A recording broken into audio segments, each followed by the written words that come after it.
माँ देवहूति के पूछने पर कपिल भगवान ने अपनी माँ को उपदेश किया।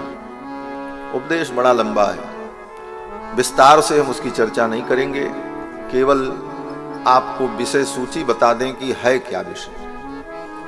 कितने लोगों का जीवन बीत जाता है, यही नहीं पता चलता कि भागवत में है क्या। इतना ही जानते हैं कि राधे राधे कृष्णा कृष्णा करके कीर्तन हो जाता है। एक दिन कृष्ण जन्म होता है, चौथे दिन उस दिन गुब्बारा उब्बारा लगाया जाता है, कुछ बधाइयां मिल जाती हैं, और एक दिन रुक्मिणी विवाह होता है तो माताएं खूब अपना साड़ी ओड़ी चढ़ाती हैं, पंडित जी को खूब मालताल मिलता है। यही भागवत है। वस्तुतः भागवत बड़ा ही गंभीर ज्ञानमय ग्रंथ है, जिस ग्रंथ का आश्रय लेकर के महाराज परीक्षित इसे सुन करके परम गति को प्राप्त करें। परीक्षित यत् साक्षी श्रवणगत मुक्त्युक्ति कथने, श्रवण मात्र से मुक्ति की प्राप्ति, लेकिन इसे श्रवण करके हम धारण करें अपने जीवन, और श्रवण भी समझते हुए करें। ये नहीं कि चलो अभी बड़ी कठिन व्याख्या कर रहे हैं, कुछ बता रहे हैं, तब तक आंख बंद करके एक नींद सो लें, जब बीच में जय बोलेंगे कीर्तन करेंगे तो फिर ताली बजा लेंगे थोड़ी। जैसे स्कूल में कुछ बच्चे जाते हैं तो कुछ तो पढ़ते हैं, और कुछ डर के मारे जाते हैं कि नहीं जाएंगे तो गैर हाजिरी हो जाएगी, फिर डांट भी पड़ेगी घर में, तो कुछ पढ़े ना पढ़े लेकिन इस क्लास में बैठे तो रहे। तो ऐसे भी लोग हैं। लेकिन एक बात जरूर कहेंगे कि चाहे जैसे हो, अगर कथा में कोई आकर के बैठा है तो उसका कल्याण जरूर हो। कैसे भी बैठे कल्याण होगा। क्यों बोले, घर में और कमरे में बैठने से अच्छा है ठाकुर जी की कथा में बैठो। और कोई बात नहीं, अगर नींद आए तो सो भी जाओ, लेकिन इसका मतलब ये मत समझना कि स्वामी जी ने कह दिया आप सोए, कोई बात नहीं। अगर आ गई नींद तो सो गए तो कोई बात नहीं।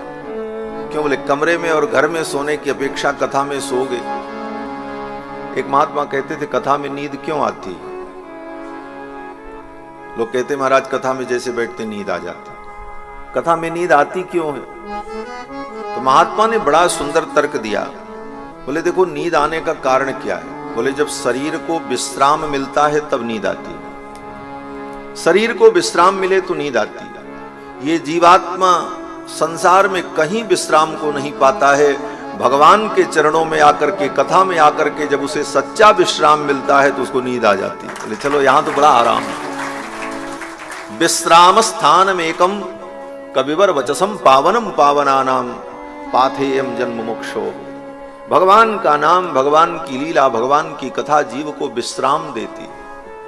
बुध विश्राम सकल जन रंजनी, राम कथा कलि कलुष विभंजनी। बुध विश्राम, जो बुद्धिमान प्राणी हैं उनको ये कथा विश्राम देती है, आराम देती है। बुध विश्राम सकल जन रंजनी।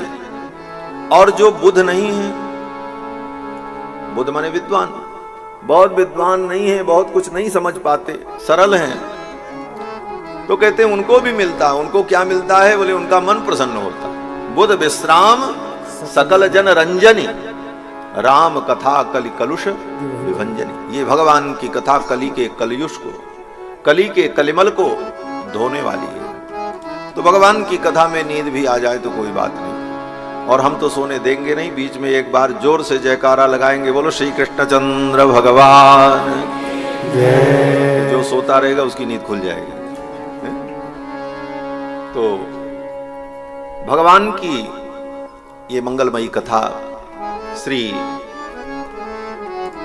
कपिल भगवान अपनी मां को जब उपदेश करते हैं तो कहते मां, परम श्रेय परम कल्याण की प्राप्ति के लिए जीव को योग करना चाहिए।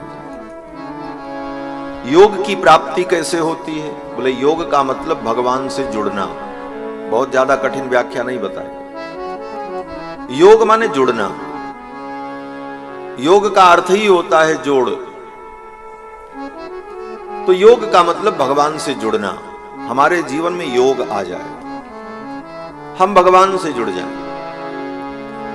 अब भगवान से जुड़ने का उपाय क्या है, ये योग कैसे होगा?